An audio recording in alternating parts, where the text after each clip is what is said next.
कहानी एक छोटे से गांव की है जहाँ पर एक पुराना खंडर हो चुका हवेली स्थित था। गांव वाले कहते थे कि उस हवेली में एक भूत का साया है जो रात के अंधेरे में हवेली के अंदर घूमता है। और दिन के समय वह हवेली साधारण दिखती है, लेकिन सूरज ढलने के ही वहाँ एक अजीब सी ठंडी हवा चलने लगती है और हवेली की खिड़कियाँ और दरवाजे खुद ब खुद खुलने और बंद होने लगते हैं। गांव के लोग उस हवेली से दूर ही रहते थे, लेकिन गांव के पास एक नए अध्यापक आए थे जिन्हें इस प्रकार की कहानियों पर विश्वास नहीं था। उन्होंने ठान लिया कि वह इस समस्या का पता लगाएंगे। एक रात वह हवेली के पास पहुंचे और अंदर जाने का निश्चय किया। हवेली में प्रवेश करते ही उन्हें अंदर की सर्द हवा का एहसास हुआ, लेकिन वह बिना डरे अंदर चले गए। उन्होंने देखा कि हवेली के अंदर सब कुछ पुराना और धूल से भरा था। अचानक इन्हें एक कमरे के से कुछ आवाज़ें सुनाई देने लगी।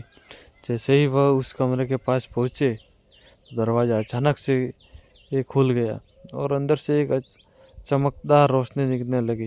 डर के बावजूद वह कमरे के में दाखिल हुए। अंदर एक पुराना आईना था जिसमें एक धुंधली परछाई दिखाई देने रही थी। वह परछाई धीरे धीरे स्पष्ट होने लगी और उन्होंने देखा कि वह एक महिला की आत्मा थी जो उस हवेली के में भटक रही थी। वह अध्यापक से बोली, मैं इस हवेली की मालकिन थी। मेरे परिवार ने मुझे धोखा दिया और मुझे यहाँ कैद कर मार डाला। तब मेरी आत्मा यहाँ भटक रही है। अध्यापक ने साहस जुटाया और कहा, मैं तुम्हारी मदद करूँगा, तुम्हें शांति मिलेगी। उन्होंने आत्मा की कहानी गाँव वालों को बताई और सभी ने मिलकर आत्मा की शांति के लिए प्रार्थना की। कुछ दिनों बाद उन आत्मा का प्रकोप समाप्त हो गया और हवेली से कभी भी कोई अजीब घटना नहीं हुई।